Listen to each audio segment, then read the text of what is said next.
Hello and welcome to I Can't Believe It's Not the Mouse, the podcast all about animated features not made by the mouse. I'm your host, Octaviano, and today I'm talking about a Mexican animated feature. I was looking around because I was thinking okay, I want to do a foreign feature. I want to do something, different. I've already done a French film fairly recently, had something Japanese fairly recently, and I don't want anime to be the only foreign thing that I do regularly. So I figured, okay, you know what? Let me do another animated feature from the country of my background. While looking into this, I found something on Netflix called Xico's Journey.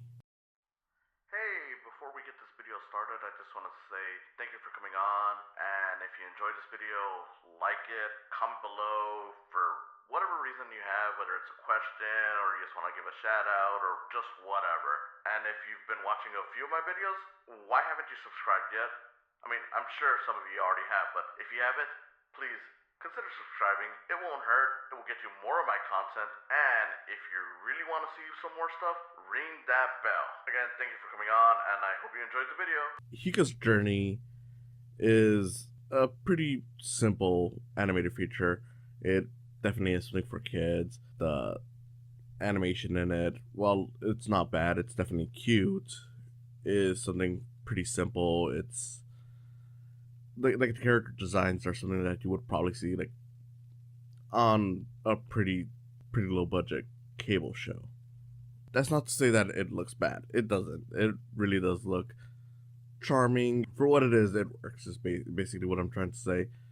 I do like how they incorporate CG into this. In a lot of ways, it kind of reminds me of the stuff that Disney has hinted at for years. Well, not really years, but it used to hint at, where they were going to do stuff like Where the Wild Things Are as a 2D, 3D hybrid, but that never came to fruition. There is footage of it out there, but it never really happened. That's kind of how this plays out. And for what it is, it looks nice. Could it look better? Absolutely. But I do think that, all told, it is a nicely animated movie. Now, the movie itself is, like I said, pretty simple. You basically have this little village where a businessman has decided, okay, there's this big mountain right there, and I want to get the gold in there. So, greedy corporate men, we've seen this before, and the way they're going about it is to start fracking the mountain. Okay, modern political thing.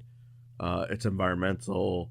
Like I said, we've seen evil corporate businessmen and kids movies before and whatnot. And in a way, that does sound like it would be kind of annoying, because it's like, it's going to be preachy. It's going to be, all that stuff. But one, considering the people that we've seen in politics over the years, and considering how much the environment has been damaged over the years, this feels important. That's not to say that I think because of that this movie is great. It really isn't. The movie itself is just okay. But I if I was younger, I definitely probably would have found this more annoying. As I am now, I'm just like, okay, it's fine for what it is, and I can't really say that this is outlandish or fake or whatever. Like, even though the villains get over the top, and especially like the main businessman gets over the top in terms of how he handles this stuff. Because realistically, it's like, yeah, looking at it, a lot of these people are this cartoonishly evil. Again, look at the people that we've had in politics over the last few years. If you're a right winger, you definitely come out like something out of like Captain Planet. And that's not me joking. That's literally how it feels like. So in that regard, I can't really say I complain too much, even if it, some of it does feel kind of cartoonish. Like, well, look at real life. And opposing that, we got the main character, which is a little girl named Kopi, and her dog named Hika. She has a friend, and there's a whole mystery involving where her mother disappeared to. It turns out that she went to the mountain and never came back. And just to be clear, I will be talking about this movie, so obviously spoilers here. At this point, I just want to make it clear for any longtime viewers or if you're a new viewer, I will be talking spoilers throughout this. So if you're at all interested, definitely go check it out. If you're not interested, maybe check it out anyways, just so you don't get lost in what I talk about. But I'll try to make it as clear as possible, even if you've never seen it. But yeah, like there's a whole thing where basically the grandma doesn't want to tell the main character where her mother went, and turns out a protector of the mountain. Like she has this stone that connects with two other stones that are held by two other villagers. One being the local old man, and the other being the mother of the mayor of the town, who it turns out is kind of an idiot and accepted the bribe from the evil corporate businessman to start fracking the mountain. Basically, they're like, okay, we gotta stop all this from happening, but we're of course way too old, and things get more complicated when they realize that Kopi, after overhearing the fact that the mother went to the mountain and disappeared there, she decides to go journey into it.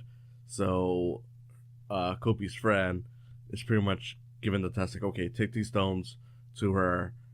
You guys are gonna have to be, finding whoever, is in the mountain that can connect the stones and stop everything from happening. Now, if the title wasn't a dead giveaway, it turns out that the dog Hika is actually more special than they know.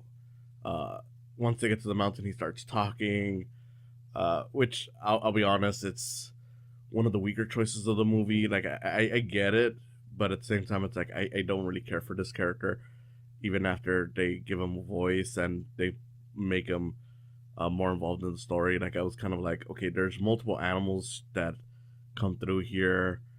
Uh, there's like basically like a rabbit, a possum, and whatnot, and I'm like, I don't know.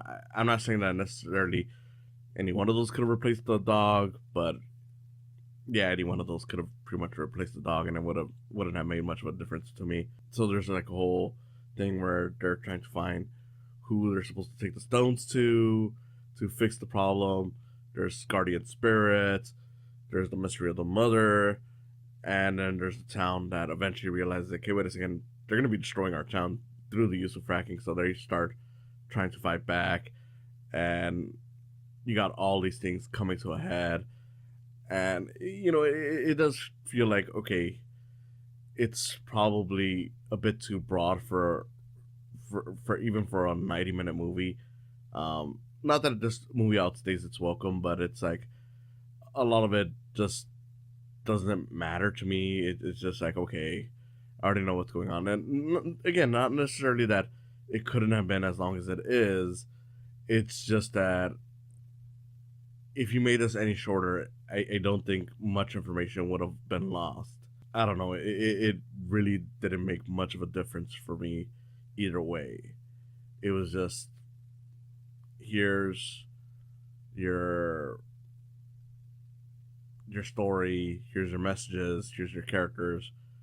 There you go. But like I said again, it's not a bad movie. It's fine. The animation, like I said, is nice, even if it can be a little too simple. And even though I don't really care for the Hika character, overall, I wasn't really annoyed by anyone in this movie. For the most part, I did get a few laughs out of just how over the top the villains were. I did get, some enjoyment from some of the characters just talking. It's just nothing that is, extraordinary, like nothing that's revolutionary. It's pretty much exactly what you get when you think of this thing. Like, granted, it eventually does go a little wild, and I wish more of the movie had been as wild as it gets by the end of the movie. Because as you're going through this journey, they encounter this evil scorpion. The scorpion ends up attacking the Kopi girl, and as a result, Hika has to go on this own journey on his own to basically find a way to save her. Discovers where the mother is. She's a spirit within the mountain, helping guard it, because it turns out that there's been multiple times where people tried attacking the mountain. So it's a whole thing where it's like, okay, Hika, you're a brave dog and you're helping these people, great, and surprise, you're the person that is supposed to save everyone.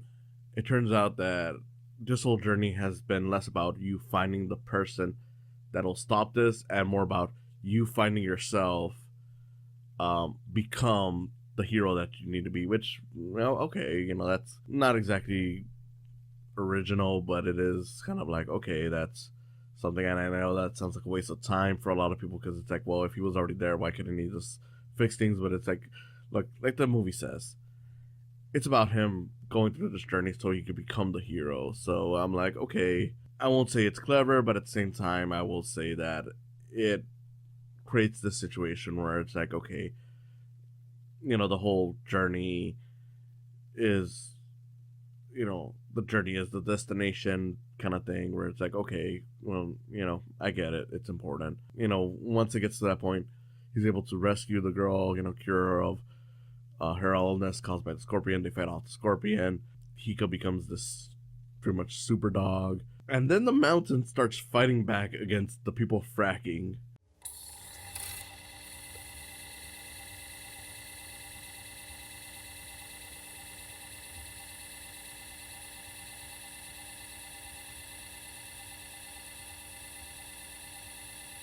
The land is splitting apart. There's this giant spider monster creature that's made up of sand and dirt and whatnot coming through the land. He starts attacking the machinery. Two of the rich evil businessmen, are supporting the main one, are turned into insects while insulting everyone else, and then they're crushed by like the machinery or the land or whatever. And the main businessman is horribly killed by this creature. And I'm just sitting there like, dude, this is pretty wild for a kid's movie. If that wasn't enough, once they solve everything and everything stopped, they're still like, there's one more person that needs to be punished. The mayor, you allowed this to happen. You have to be punished. So as a result, the mother of the mayor is pretty much like, look, don't hurt my boy. It's my fault that he came out this way. But he could give a glance at the mayor and is like, dude, come on. Don't worry, you're good.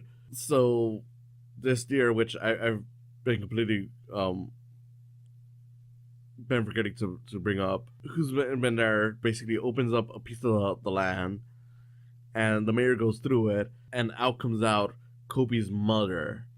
So it's like, okay, one soul for another. So it seems like maybe he became the guardian of the mountain, or the new spirit guardian. With that, I'm just like, again, this movie's pretty wild on that front. It's just like, this guy just, I mean, granted, he made a mistake and that was horrible, but it's like, he just sacrificed himself to bring back this other person back to life, and it's like, happily ever after. And from there, it's pretty much your standard, fairy tale Disney movie ending where it's like, he gets given the chance to join the mountain, but he wants to stay with his family, so he's allowed to stay with the family, and all is well until another man wants to frack the mountain, I guess.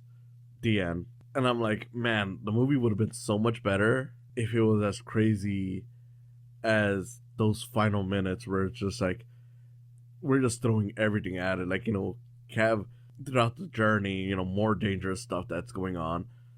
Before the journey starts, have the villains acting so over the top, maybe have them kill some guys or something. The main bad guy was already kind of telling the soldiers to kill the villagers, so why not actually go for it? If it was like that, I would have definitely called this a really fun time. Unfortunately, as is, it's just a basic time. Like I said, it's not necessarily a bad movie. It's just that it's very much something that doesn't do anything all that special until those final minutes. And as a result, it's just like, yeah, can I recommend it? If you're a young viewer or just want to explore movies of different countries, sure, why not? It's not going to hurt you. It's just 90 simple minutes. It's got its pros, it's got its cons. The animation is never outright bad, even if it's never all that amazing. It's serviceable. But if I were recommending this to just an average person, just who wants to have a very fun time, I mean, not gonna do that. It's not worth it. It's not necessarily a bad movie, but it's also not necessarily anything to write home about. And that's unfortunate because when it does get crazy, it's like I said repeatedly already, it is certainly a wild thing. And I do wish more animated movies had that confidence to go wild, even just as much as this movie does. But I would say more regularly. But of course, you know, I know there's studios who get behind these things and prevent stuff from going that wild. And maybe that's what happened here. Maybe the studio behind it was just like, okay, you got to dial it back. Some of this is a little too much. We'll allow it for that ending, but we're not going to allow it throughout this. Because when it comes to that, it really does feel like something you'd get out of like a fable, like, something that would have been like a story that you would have heard from your parents or grandparents as a kid, where it's like, since this is such an old story created and remixed by so many different people, there's certain things that I don't want to say don't make sense, but feel so out there, and it's just like, okay, that's crazy how that's a part of that story, but instead it ends up feeling like a typical corporate product of about saving the environment, with the only thing that feels kind of relevant being the fact that they're specifically mentioning like, okay, we're gonna be fracking the mountain, because they could have easily just said that we're gonna destroy the mountain and just use random things, which they kind of do, because some of the technology that they use to frack the mountain, I'm like, I don't think that's actual technology. They're at some point, one of them looks like a freaking Mac, but I could be wrong. I don't know how a lot of that stuff works. Yeah, I don't know. It's definitely a wild time in that regard. At least for the last 20 minutes, maybe really less than that, but at the very least, with it being 90 minutes, you're not gonna feel tired once you get to it. At least I don't think. What I definitely prefer more, of course, but like I've already said, I get it. In that regard, it could have been better. A little disappointed, but I can't say that I'm all that bothered by it. I will say that in comparison to the last time I did a Mexican animated feature, this is definitely the weaker one. It's the one that I'll probably forget much more, even though I would say the animation on this looks a little better, just because with the last one, which was Disfraz por Nicolas, which is a costume for Nicholas. With that one, the animations at times would look nice, and then at other times it would look kind of choppy. There's no moments in here that look choppy, so at the very least, it gets the one up on that one. But yeah, I would recommend that one more if you're looking for a Mexican animated feature. I don't know. There's definitely got to be more out there that are better, but over time we'll find them. I'm sure we're gonna find something really special for this. If you're interested at all, from what I said, it's on Netflix. It's called Xico's Journey. Just to be clear, for those of you who are non-Spanish speakers, it would be Xica. Just if you're curious, you'll probably see it in the title for this. So don't worry too much about how it's spelled. But if what I said didn't impress you too much, I mean, that itself should tell you that you could probably skip it. Like I said, it does have its moments that are worth watching. I don't know if you could look it up on YouTube or not, but realistically, if you care about cinema, I would recommend just watching it from beginning to end.